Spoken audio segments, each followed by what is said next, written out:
Hey everyone, BT here. Happy New Year and welcome to 2022. It's resolution time. It's that time of year where people start to set themselves up for failure and sabotage in ways they just don't even know. Is setting a resolution the best way to start the year off? Setting a goal you know you won't stick to? I feel like oftentimes we let ourselves off the hook so many times around this time of year, brushing it off and saying, well, there's always next year. What if you ditched the resolution and wanted to make true lifelong change in your life in the year ahead? This is the episode for you. Let's take a listen.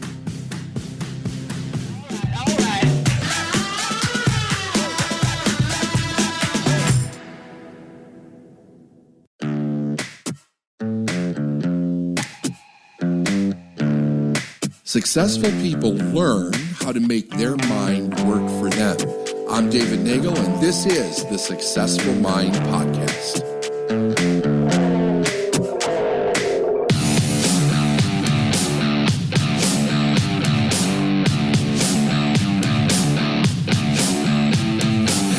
So this is going to be our conversation today about the new year. We wanted to talk a little bit about 2022. We wanted to talk a little bit about, you had mentioned the importance of trust in trusting yourself. Yeah. We kind of want to stray away from resolutions because I think you and I both have a belief that, resolutions, although the intent of them are, probably pure and good, most people just blow them off like I don't give two shits about it. It turns into bullshit. So why don't we just start there and just have a conversation about what it means to trust yourself and what people can do out there right now to trust themselves in the year ahead. Yeah, absolutely. The thing is that every year there's probably millions of people that set a New Year's resolution.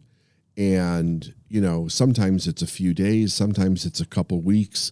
Sometimes it's a year later, they realize that, oh, yeah, that's right. I set a resolution, but didn't do a damn thing with it. And, what's fascinating about that to me, and of course I learned this along the way, but when you say you're going to do something and then you don't do it, you're actually doing damage to your own psychology, meaning that your mind everybody knows what it's like to trust somebody else, to not trust somebody else, to trust somebody else and then have that trust betrayed. We all know what those experiences are like. But what most people don't learn or know what this experience is like is when you say you're going to do something and then your mind starts to not trust you. So our brains literally start to develop the pattern that we can't trust ourselves to follow through, because how many times have we said we're going to do something and then we don't do it? And it's not like, oh, well, it's equally balanced out because there's all the times that I say that I'm going to do something and I do it, which is true. We do that, like I'm going to stop on the way home from work and get a gallon of milk and a loaf of bread. That's not something new. That's not something that changes you. That's not something that you have to learn or grow, adapt to for the future. That's just average everyday activities. So we have a balance throughout that day of things we don't do, things that we do. But when you are talking about, hey, I need to set a new goal for myself, or I need to make myself better this year, or I need to increase my business, or I want to better the relationships that I'm in, or I want to get healthier. And we set these, we actually, come out, be like, yes, I'm going to set a new goal and do this. And we don't. We literally start to create this space in our mind where the mind goes, okay, can't trust this. So now we have this foundation of not being able to trust ourselves. And then the question is, what is the damage that does going forward?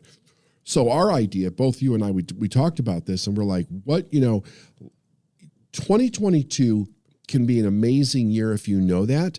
And then you start to do things where you can actually build trust with yourself. Because while these things can be damaging, you can also do things to overcome it and rebuild trust with yourself, which is magnificent. Because I've always thought this idea, if you can build self-trust, you can get to the point where your belief system is so rock solid, there's nothing that you think that you can't do because your mind is used to you keeping your word.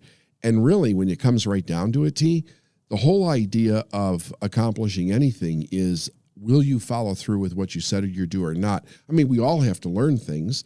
If we're going to do something we've never done, we have to learn how to do it. Yeah, totally. It's Don Miguel Ruiz's impeccability with your word. I mean, that's really what it boils down to. And that's a scary proposition when you can't trust yourself to do the thing you say you're going to do, because you can't blame anybody else. This falls solely at your feet.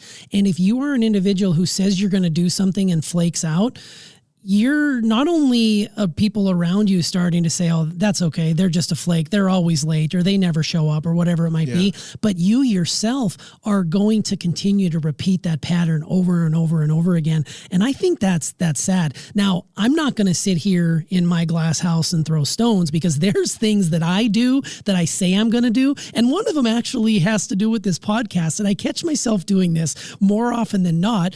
And I tell people I'm going to put a link in the show notes, and there's people who send me emails that are like, hey, you said you were going to put this in the show notes and you never did. I think it's partly because I'm part of the, the pod here, and I'm just in the flow of it, and I don't even think too much about it. And when I'm going through and listening, I'm editing and doing all those things. I'm not thinking about those things, but the people out there have called me out on that. So I will try in 2022 to do better about that. But there are things in my life that I've trained myself to follow through with on a daily basis. And part of that comes from, being impeccable with my words. Say you're going to do something, you're going to do it, even if it sucks. But also it comes from doing it repetitively, and me being a compulsive and obsessive kind of person. Once I start something, I don't want to stop. So it's a good, healthy pattern to get into. But I love this time of year, and I don't partake in social media. I kind of cut that out a few years ago, but this is the time of year when everybody's showing their highlight reel about all the things that they say they're going to do. And if you were to go back and look at the first week of January over the course of the last 5 years, over the course of these people's feeds, you'll probably see that they're just repeating the same goal every single Jan 1. And then by the time January 2nd, 3rd, or 4th rolls around, they're like, well, shit, there goes that year. Maybe next year. Yeah. And they've got 361 days left. Yeah. It's just fascinating to me. So I love that you bring trust into it, because it's no longer about making just a small little change, but it's about making a lasting change through very small bits and pieces and steps along the way. Yeah, it is. And part of the thing is this. Here's one of the things that I learned. Stop saying, so before you build trust, before you build this new trust, if you're aware that you're doing it, where you're going, oh yeah, I'm saying I'm going to leave show notes, and then I don't leave the link in the show notes. Okay, so stop saying you're going to until you figure out how to get to the place where you can trust yourself again, because it's not just making the statement. We have to understand how we sabotage ourselves. And if you don't understand how you're sabotaging yourself, you're kind of helpless to being a victim of your own self. There is actually, your mind develops pattern strategies based on experience, based on information that is fed in, and what the reaction is to it, to do exactly one specific thing, keep you doing the same thing over and over again. So if I say I'm going to do something, and then all of a sudden I find out, you know what, this is the 5th time I said I'm going to do this, and I'm not doing it, my subconscious mind is finding the exact way to get me to follow through on not doing it. So what I need to do is I need to sit down and unpack that strategy, because obviously a lot of it is unconscious. I'm not aware that, like you forget, okay, I made this statement, I'm going to put the link in, but then you forget. Totally. So part of the strategy is your subconscious mind causes you to forget not to do this. But then you have to look at, well, what are the triggers to that? When does that show up? When does it start? And then why am I not doing it? So that you can go back and literally go, okay, so if I say I'm going to go on a diet, or I'm going to eat healthy this year, maybe one of the things that I need to do is to not even put the food in the house. Yes. Because if I recognize the ice cream is in the freezer, and I don't even realize that I ate the ice cream until after I ate it, too late, subconscious gotcha. So how can we create these different patterns and these different activities so that we don't break trust with ourselves and rebuild it? And I think the first thing is give yourself a break and stop saying you're going to do certain things. Sure. But then but then there's another piece to that, because what do you do when you're getting pressure from outside people to make a change, but you're not ready to make the change yet? Digging in. Right? Yeah. Digging in. So you've experienced that before, right? Oh, absolutely. I dig in, not as much as some people I know, the rebellious pattern. There is a rebellious pattern in me, but it's not nearly as strong as the pleasing pattern is in me. But when people start to tell me, and I've mentioned this on the show many times, one of the words that I try to eliminate as much as possible when I'm asking something of others is the word should.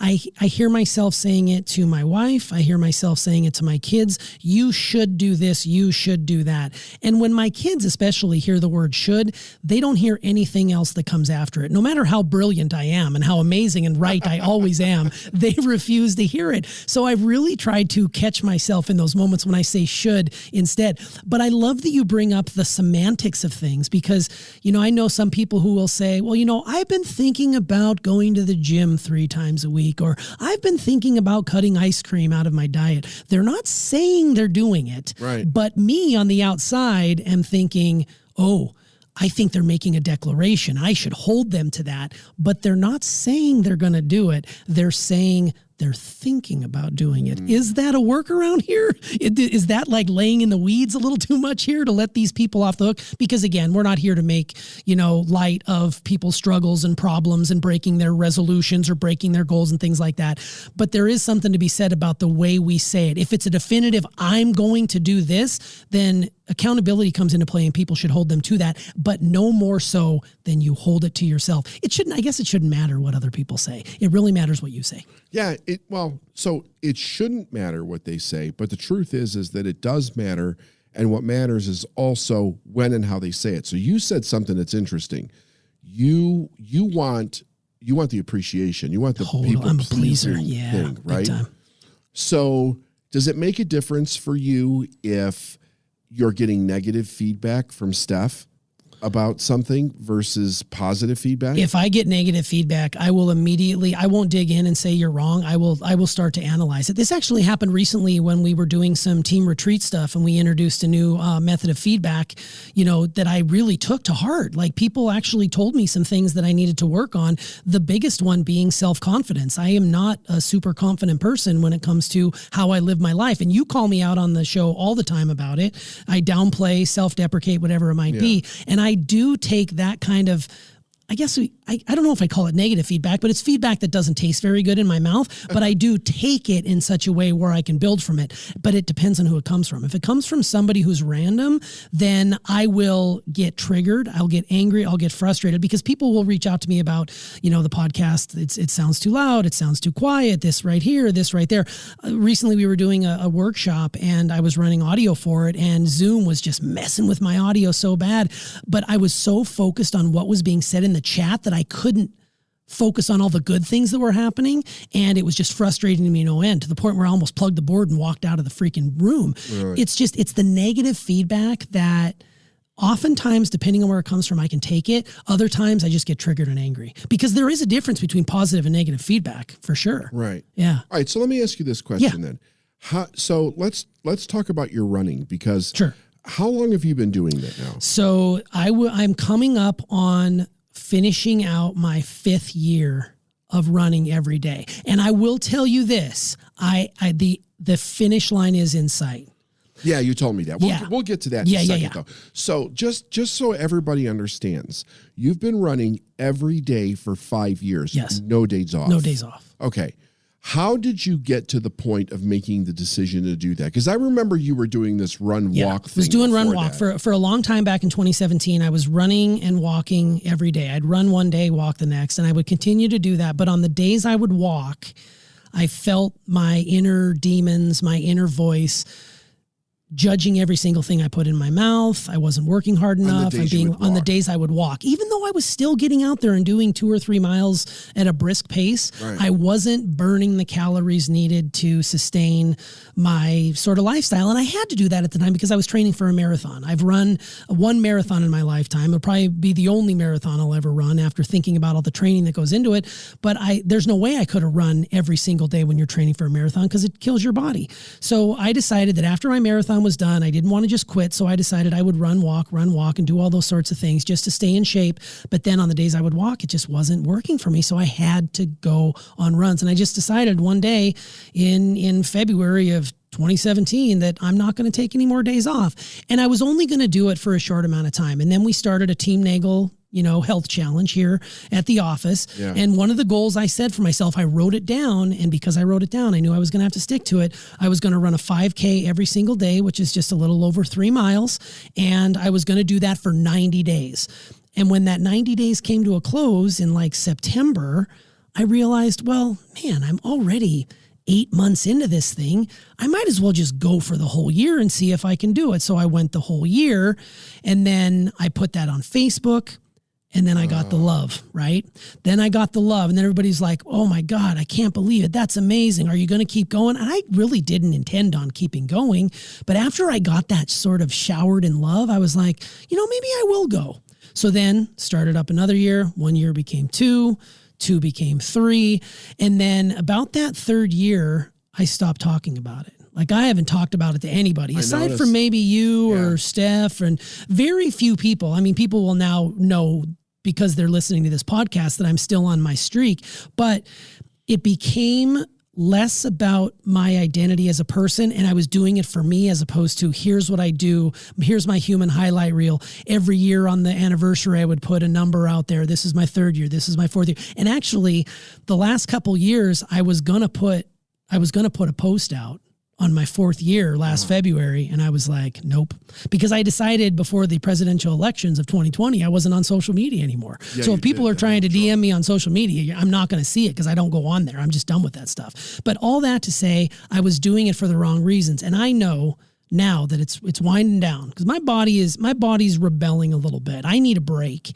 And I've made the decision, as painful as this is going to be, that 2022 is the year that the streak dies. But it doesn't make me any less of a person. I've been working with my therapist on this date for, like 6 months in the making, because my body needs to stop, but my mind says, you know what, no. And I hear David Goggins in my ear, and I hear like all these people that are saying, you can do it, it's a weakness, you can overcome it.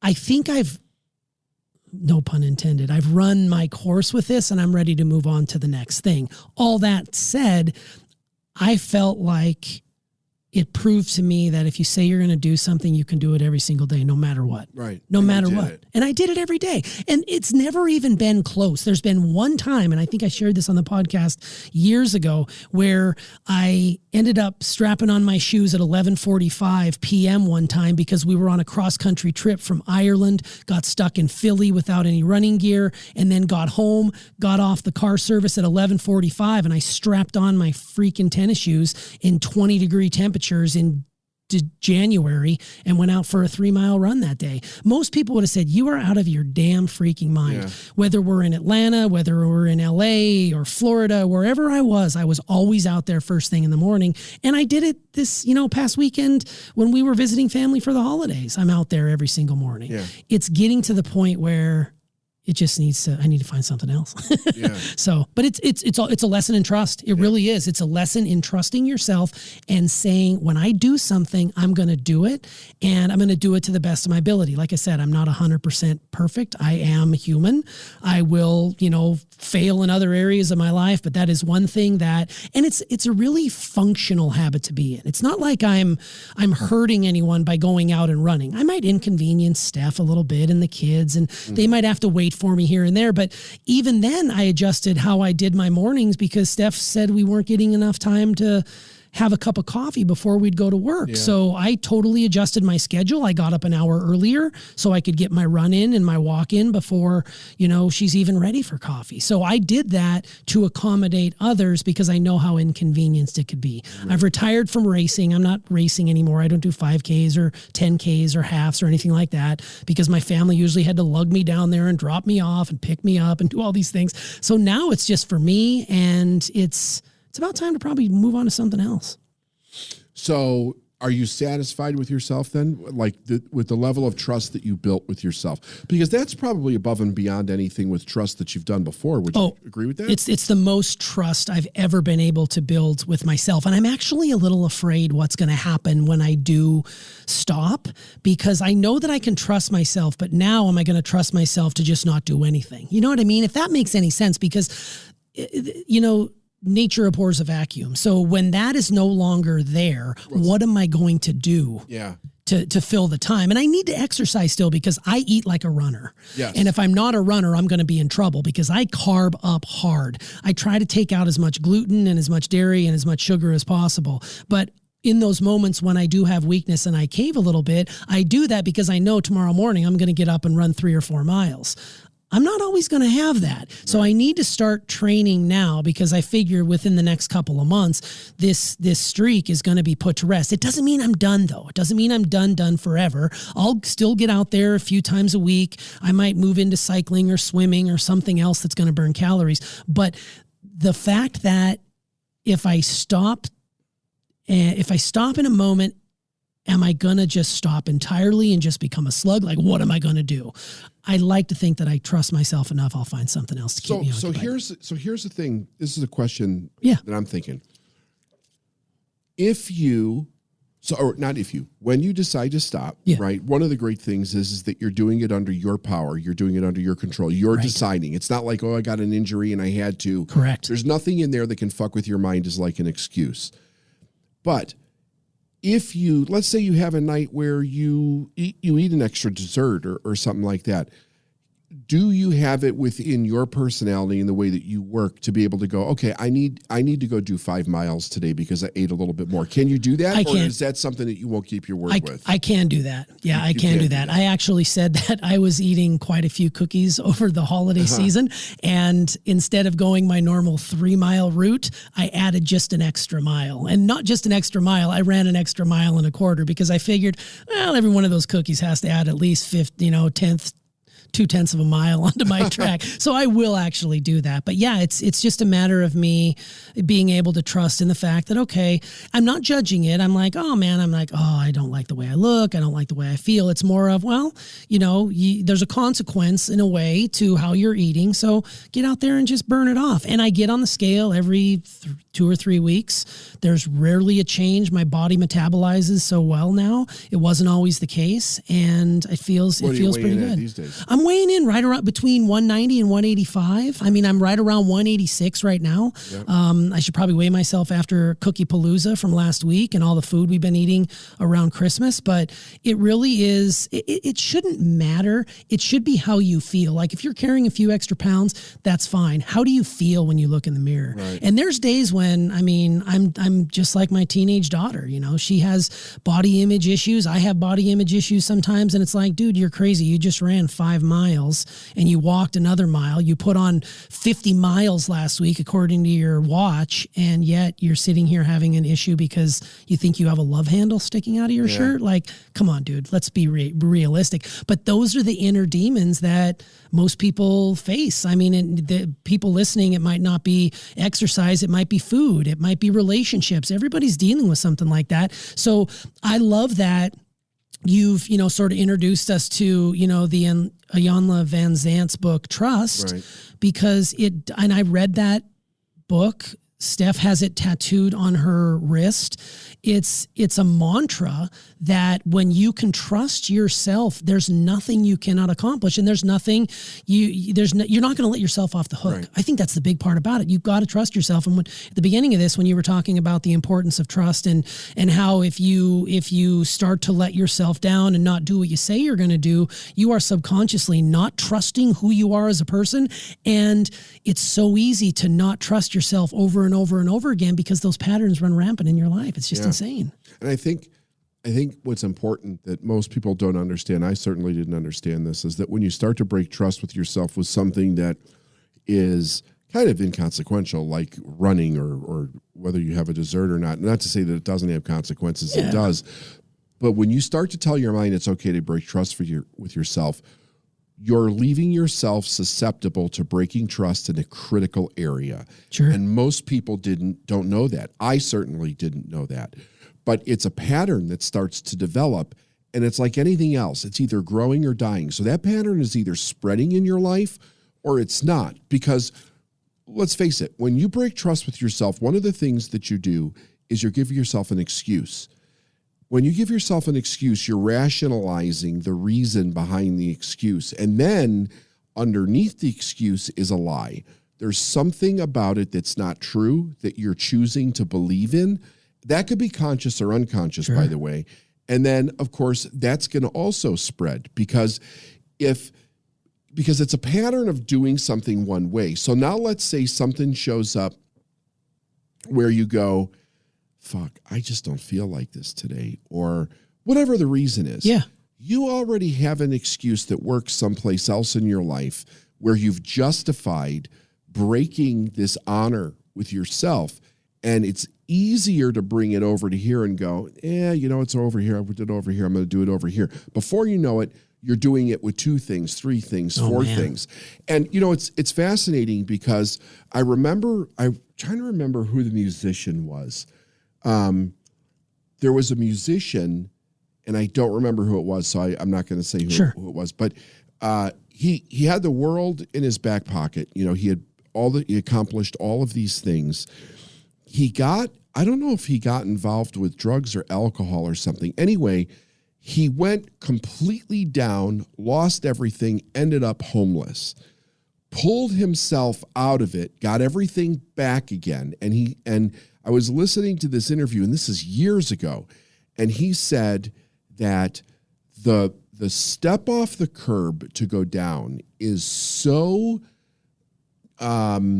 non-consequential, like you don't even realize you're doing it. And then one day you wake up and you're sleeping under a bridge, eating out of a garbage can, and the step up the curb is like trying to climb Mount Everest. Yeah. He's like, it's going down, it can happen so fast and easy, and going up, it's like a bitch of a climb. And the whole idea is not to allow yourself to take that step down to begin with. And if you weren't raised with that character, you have to build that character as you go in your life. Yeah. And one of the reasons we wanted to talk about this was because this can be like, I like to use the metaphors of a new year or a special time or a certain event in a person's life. We're going into 2022. We've had a rough few years with a lot of different things for a lot of people, and myself included. And this new year can be the metaphor of like, okay, let's get rid of any shame and guilt, take responsibility, and be very clear about what you're going to work on. Don't say you're going to do something if you're not. Pick the things that you're willing to change, and then make those things the important things that you're going to work on for the year. But focus on the things that like be very honest about, this is what I'm going to work on right now. There may be other things I need to change, but I can't change everything at the same time. Proctor taught me that. He's like, look, you go to a seminar or something and you think to yourself, holy fuck, I'm going to change my whole life. You get home and you start to take on too many things, you'll automatically sabotage. He's like, pick 1 or 2 things that are important that need to change now, figure out how you're going to keep your word with those things, and then build upon them. Do those. Once you've got those under your belt, then pick a couple more things, and then a couple more things, and a couple more things. And before you know it, you raise the standard for your life across the board over a period of time. And that's what we wanted 2022 to be for everybody. Totally. And I think to add to that would be to do it for yourself. Don't feel like you need to go on Facebook or Twitter or TikTok or Instagram and share it with the world. If you're going to make true change, and I believe this, if you're going to make true change, lifelong change that's going to last for years and years and years down the road, and it could be generationally for the family you're raising and the people you're around, you're going to do it in silence. You don't need to broadcast it to the world. Now, I get people have a brand. They want to put it out there for the world. Let's be honest. It's all bullshit. It's just social media hype. It's a human highlight reel. Do it for yourself first and foremost. Don't share it with anybody else, because look, if you put it out there and you fail, then you have to answer to all these other people who said you were going to do something, and chances are they're going to fail at what they're doing too. Just do it for yourself. And the biggest piece of advice I could give to anybody out there who's overtaking a major overhaul in 2022 would be, to don't barter with yourself. The second you start to barter with yourself, you completely fail. It's funny because I've already started to formulate when I'm going to walk off in the sunset with my current running streak. And my body knows that I'm having that conversation because up until now, I didn't even enter it. So I'm dealing with aches and pains and twinges that I haven't felt in 4 3/4 years of doing this. So your mind, everybody who listens to this and believes in what you talk about, David, knows that the second you let in that sliver of doubt, it overtakes you like nothing else in your body. So the second you start to barter with yourself, to be honest with you, you've already lost. Yes. So I am playing a game right now, a very interesting game of trying to convince my body just to hold out long enough so I can go out on my terms, because knock on wood right now, I don't want to have to go out because of an injury or an illness or something like that. I want to go out on my terms. I want to go out like John Elway did in the Super Bowl. He won it and he walked off into the distance. That is the dream scenario here. But if you're bartering with yourself about whatever it is you plan to do in 2022, you know, as you find yourself here in the very beginning of the year and you're already saying, well, maybe when I said no ice cream, maybe I meant just no ice cream on Thursdays. Exactly. You're done. It's all over. So trust yourself to do what you're going to do. Be very confident in the words you're using. Be very clear and precise in the year you're using.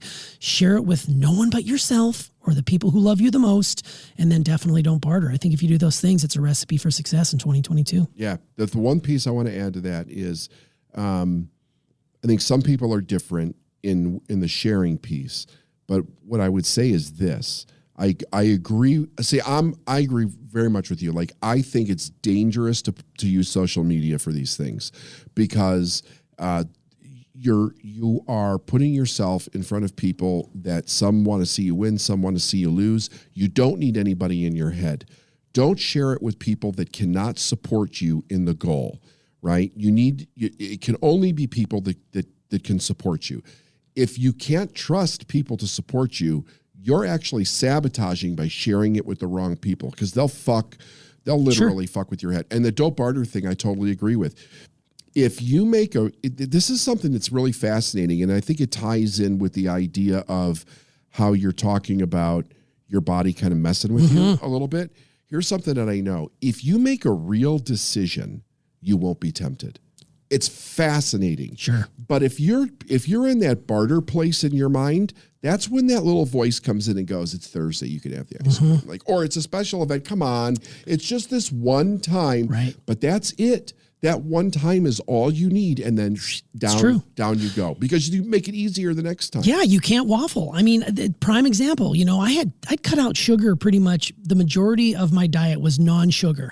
And then I came across this gluten-free licorice about 4 or 5 months ago. And I was just going to try it and just have a little taste. And then now I'm eating like a bag every other day of this stuff.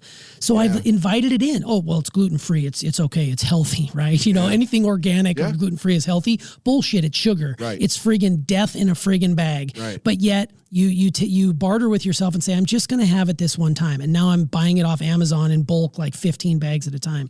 And licorice is your kryptonite. Oh my God. And I cut licorice off for the longest time. And then all of a sudden I found this healthy version. And here I am right back in the throes of it because I allowed it in. I'm not saying you can't have fun. I'm not saying you can't let yourself slip every now and again. If you do slip, don't judge yourself. Just pick it up the very next day. Don't throw the baby out with the bathwater in 2022. Right. If the first time you're listening to this episode with David and I, and you've realized that you've already blown your freaking quote unquote resolution, if you want to make significant change in the year ahead, trust yourself to do it. Do what you say you're going to do, and I think you're home free. Right on. Make 2022 an amazing year. Yes. Happy New Year, everybody. Happy New Year, everyone. All right.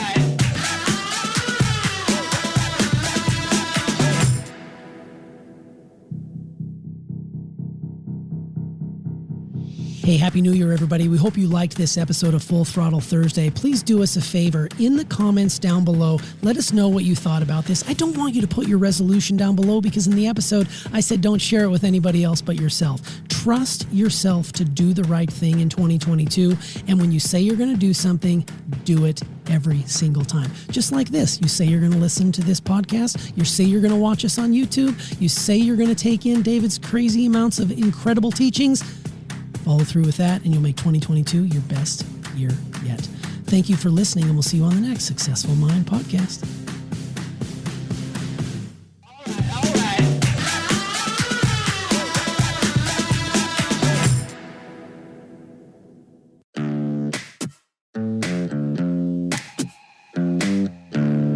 Thanks for listening to the Successful Mind podcast. And if you like what you heard and you want to know more, go to davidnagel.com/free stuff.